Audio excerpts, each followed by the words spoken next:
මම ඒක කියනවද නැද්ද කියන එක පොඩ්ඩක් කල්පනා කරා. මේ ඒක කියන්නද එපාද කියන එක. ඒ වුණාට මට හිතෙනවා ඒක දැන් ඉන්න ළමයින්ට කියන තරමට හොඳයි කියන එක. රයිට්. සමහරක් විට ඔයාලා ළමයි දකින්නත් ඇති ඒක. ඊයේ රෑ 12ට. හරිද? සෝෂල් මීඩියා ලයිව් ඇවිල්ලා. හරිද? සෝෂල් මීඩියා ලයිව් කියන්නේ FB ලයිව්. හරිද? මටත් ඒක සෙට් වුණා. හරිද? ඒක පට්ටම අවුල් වීඩියෝ එකක්. මේ මිනිස්සුන්ට ප්‍රශ්න එනවා. හරිද? මිනිස්සුන්ට ප්‍රශ්න එනවා. ඉතින් ප්‍රශ්න ආවට ඒවට මට කියන්න තියෙන ඉතින් ඒ ප්‍රශ්න විසඳ ගන්න ඉතින් කොහොම හරි ජීවිතෙන් වන්දි ගෙවනවා කියන්නේ ඒකට උත්තරයක් නෙමෙයි. මතක තියාගන්න අපිට හම්බෙලා තියෙන මේ ජීවිතය කියන්නේ තමයි මාරම වටින. ඔයාලා සාමාන්‍යයෙන් අර මන් දැක කතාවකුත් තියෙනවා අපේ මනුස්ස ජීවිතයක් ලබන්න සෑහෙන ආත්ම ගානකින් එකක් නේද ඔය අපේ මනුස්ස ජීවිතයක් හම්බ වෙනවා කියලා මේ වර්ෂ ට්‍රිලියනයකින් එකක් වගේ වෙනවා කියන්නේ ට්‍රිලියන 400කින් එකක්ලු මනුස්ස ජීවිතයක් ගන්නවා කියලා හම්බ වෙනවා කියලා කියන්නේ. හරිද? ඉතින් මේ ලැබිච්ච මනුස්ස ජීවිතේ නැති කර ගන්නවා කියලා කියන්නේ ළමයි මේ සෑහෙන අපරාධයක්. හරිද? අපි මේ ජීවත් වෙලා ඉන්නවා කියන එකම අපි දිනලා ඉවරයි. හරිද? මාත් ඔක දැකපු දෙයක්. හරිද? අපි මේ අපේ මේ ජීවිතය කියන්නේ අපි ලොකුම අචීව්මන්ට් එක අපි අරගෙන ඉවරයි. හරිද? අපි අචීව්මන්ට් එක අරගෙන ඉවරලා. ඉතින් ඒක මතක තියාගන්න. අනිත් දේ තමයි මේ දැකපු දේ. ඒ මනුස්සයාට ඉතින් අවුරුදු 35ක වෙන අයියා කෙනෙක් 35 කියන්නේ අපිට එන්නේ අයියා ඔයාලට එන්නේ මාමා කෙනෙක් ඉන්නේද? හරිද? මේ කොහොම හරි කොරියාවේ වැඩ කරලා තියෙන්නේ. මං හිතන්නේ පෞල් ප්‍රශ්නයක් හෝ තව මොන හරි ප්‍රශ්න තියෙන මං හිතන්නේ ෆයිනෑන්ෂියලි අතින් නම් මේ මනුස්සයාට ප්‍රශ්නයක් වෙන තරම් දෙයක් නම් තියෙන්නේ නැති ඇති. මොකද ඔයාලා හොඳටම දන්නවා කොරියන් ගිහිල්ලා මනුස්සයට සාමාන්‍යයෙන් සල්ලි කියන දේ තියෙනවා. හරිද? ගෙවල් දොරවලුත් හොඳට හදලා තිබ්බා. එයාගේ FB page එකේ බලා ගන්න පුළුවන්. ඒවා තාමත් දාලා තිබ්බා.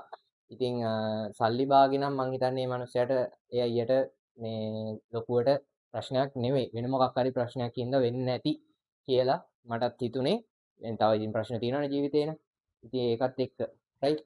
මේ හොඳම දේ කියන්නේ මේ මනුස්සයා නැත්නම් ඒ අයියා ගත්ත ඒ තීරණේ.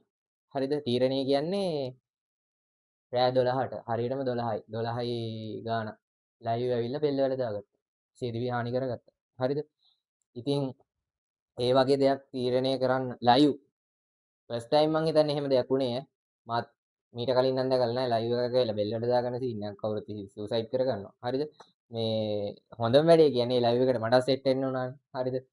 මටත් අහම්බෙන් කියන්නේ මං ඊයේ වැඩ ටික කරලා ඉවරලා ඔය ලයිව් එක FB එකේ පැත්තේ වටයක් දානකොට මේ සජෙස් වුණා මටත් වීඩියෝ එකක්. මං හිතුවා ඇත්තටම ප්‍රෑන්ක් එකක් කියලා. හරිද? ප්‍රෑන්ක් එකක් කියලා මාත් හිතාගෙන හිටියේ මේ අන්තිමට මේ යකා එල්ලුනා කියන්න උන්දින්න. හරිද? මේ ආතල් එකට කියලා අපිත් හිතුවේ මේ මම අපි කියන්නේ බලන් හිටපු 2500ක් විතර ලයිව් එකේ ඉඳියා ඒ වෙලාවේ 2.6k කියලා කියන්නේ 2500ක් විතර ඉන්නා.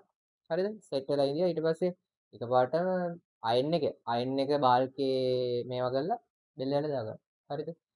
ඉතින් මිනිස්සුන්ට කියන්න දෙන්නේ මේ කියන්නේ මිනිස්සුන්ට එන ප්‍රශ්න වලින් පැනලා යන එක නෙමෙයි වෙන්න ඕනේ ප්‍රශ්න විසඳ ගන්න එක. කවුරු හරි ඔයාලට ජීවිතේ ප්‍රශ්න එනවා ඉස්සරහට. හරිද? ඉතින් ප්‍රශ්න ආවට පස්සේ කියන්න තියෙන්නේ කාට වුණත් මේ ළඟම ඉන්න Tamanට හිතවත් කියලා දන්න කාටම හරි හිතවත් වෙන්න ඕනේ කාටම හරි මේ ප්‍රශ්නේ කියන්න. හරිද? අම්මට තාත්තට කියන්න බැරි නෝ. ඔයගොල්ලන්ගේ දැන් හොඳම යාළුවෝ වෙන්නේ අම්මයි තාත්තයිනේ. හරිද? එහෙනම් අම්මයි තාත්තට කියන්න බැරි දෙයක් නෑ ළමයි. හරිද? ඉතින් අම්මයි තාත්තට කියන්න. හරිද? ඒ දෙන්නට කියන්න බෑ කියලා හිතන්නකෝ ඔයගොල්ලන්ට මොකක් හරි ප්‍රශ්නයක් කියලා. ඔයාලගේ නෑදෑ කෙනෙක්ට කියන්න. හරිද? නැත්තම් සහෝදරයෙක්ට කියන්න. නැත්තම් ළඟම ඥාති කෙනෙක්ට කියන්න. නැත්තම් ඔය ඕන තරම් නම්බර්ස් දාලා තියෙනවා. ඔය මේ ගැටලු වලට අමතන්න මම ඒවා මේ අද FB එකෙන් හොයාගන්න පුළුවන්. ඒ වගේ එකට කතා කරලා හරි කියන්න. හරිද? මැරෙනවා කියන්නේ ප්‍රශ්න වලින් පැනලා යනවා. හරිද? ජීවිතේ නැති කරගන්න එක හැම ප්‍රශ්නයකටම මේ සොලියුෂන් එකක් නෙමෙයි. හරිද? මිනිසුන්ට ප්‍රශ්න අහම කරගන්න මිනිස්සු හිතන් ඉන්නේ මැරෙනවා කියන එක තමයි තියෙන ලේසිම වැඩේ. හරිද? ලේසිම වැඩේ කියන්නේ ප්‍රශ්න වලට එකම සොලියුෂන් එක මැරෙනවා කියන එක තමයි පට්ටි හිතාගෙන ඉන්නේ. හරිද? මැරෙනවා කියන්නේ සොලියුෂන් එකක් නෙමෙයි ළමයි ප්‍රශ්න වලට විසඳුම් ඕන තරම් හොයාගන්න පුළුවන්. හරිද? තමන්ගේ මානසික ආතතිය කවුරු හරි ළඟම ඉන්න කෙනෙක්ට කියන්න.